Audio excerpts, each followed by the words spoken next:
नमस्कार दोस्तों, कैसे हैं आप सभी लोग। आई होप सो बहुत अच्छे होंगे। दोस्तों आज हम 10 रुपये के 2 कम्युनिटिव कॉइन के बारे में बात करेंगे डिटेल में। पूरी जानकारी के लिए वीडियो को बारीकता से देखें।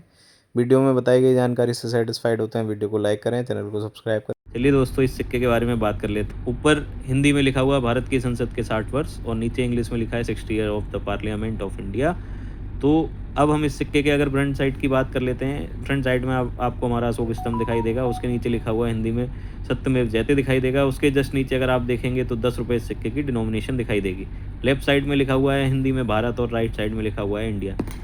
दोस्तों ऐसे सिक्के कॉम्मेमोरेटिव कॉइन बोले जाते हैं न्यूमिस्मेटिक लाइन में। मतलब ये सिक्के किसी स्पेशल इवेंट पे जारी किए जाते हैं। जैसे कि इस सिक्के को जारी किया गया था भारत की संसद के 60 साल पूरे होने पे।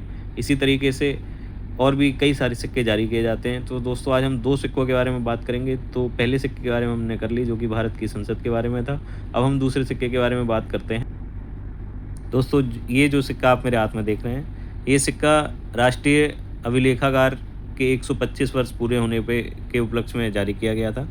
और इस सिक्के के सेंटर में देखेंगे आपको एक पोर्ट्रेट दिखाई देगा। ऊपर हिंदी में लिखा हुआ है राष्ट्रीय अभिलेखागार और नीचे लिखा है नेशनल आर्चीव्स ऑफ इंडिया। और फ्रंट साइड में सेम एज इट इज़ आपको हमारा अशोक स्तंभ, उसके नीचे लिखा हुआ है हिंदी में सत्यमेव जयते 10 रुपये डिनोमिनेशन। लेफ्ट साइड में भारत और राइट साइड में इंग्लिश में इंडिया लिखा हुआ है। दोस्तों अब हम इस सिक्कों की मिनटों के बारे में और इन सिक्कों की रेयरिटी के बारे में, इनकी क्या कीमत है उसके बारे में थोड़ी सी बात कर लेते हैं। तो दोस्तों सबसे पहले हम इसके बारे में बात करेंगे। इस सिक्के को 4 मिंटों द्वारा जारी किया गया था बॉम्बे, कलकत्ता, हैदराबाद और नोएडा। बॉम्बे मिंट का जो सिक्का है वो 15 रुपये से लेके 30 रुपये तक सेल होते हुए देखा गया है उसकी कंडीशन के हिसाब से। कलकत्ता का जो सिक्का है वो स्क्वायर की कैटेगरी में आता है, वो 50 रुपये से लेके 200 रुपये तक सेल होते हुए देखा गया है। हैदराबाद का सिक्का है वो भी स्क्वायर की कैटेगरी में आता है, वो भी 50 रुपये से 200 रुपये तक सेल होते हुए देखा गया है। नोएडा मिंट का जो सिक्का है जो कि मेरे हाथ में आपको दिख रहा होगा, ए और आर के नीचे अगर आप सेंटर में देखेंगे तो आपको डॉट मिंट मार्क दिखाई देगा, जो कि नोएडा मिंट की पहचान है। ये सिक्का 25 रुपये से लेकर 100 रुपये तक सेल होते हुए देखा गया है, जो कि इसकी कंडीशन पे वेरी करता है। दोस्तों अब हम दूसरे सिक्के के बारे में बात कर लेते हैं जिसके हमने बारे में बात की थी, उसके क्या प्राइसेस चल रहे हैं अभी मार्केट पे। दोस्तों ये सिक्का भी 4 मिनटों द्वारा ही जारी किया गया था, बॉम्बे, कलकत्ता, हैदराबाद और नोएडा। दोस्तों इस सिक्के का बॉम्बे मिंट का जो कीमत है वो 15 से 30 रुपये है, कॉमन की कैटेगरी में आता है। कलकत्ता का सिक्का स्केयर और रेयर की कैटेगरी में आता है, जो कि 200 रुपये से लेकर 1000 रुपये तक सेल होते हुए देखा गया है।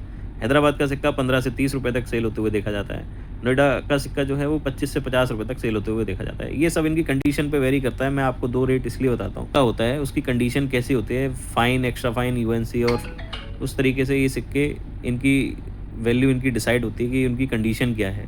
तो अगर आप लोगों के पास ऐसे सिक्के हैं तो आप लोग उनको संभाल के रखिए, कलेक्ट करिए। और सेल करना चाहते हैं तो आपके आसपास सिटी में कहीं ना कहीं हर साल में एक आध बार एग्जीबिशन लगती होगी, आप वहाँ जाके इनको सेल भी कर सकते हैं। और अगर आप लोग सिक्के के बारे में कुछ जानना चाहते हैं तो कमेंट में पूछ सकते हैं, और आपके पास ये सिक्के अवेलेबल हैं या नहीं है तो आप हमको कमेंट में बता सकते हैं। चलिए दोस्तों, मेरे द्वारा दी गई जानकारी से अगर आप लोग सेटिस्फाइड हैं तो वीडियो को लाइक करें, चैनल को सब्सक्राइब ज़रूर कर लें।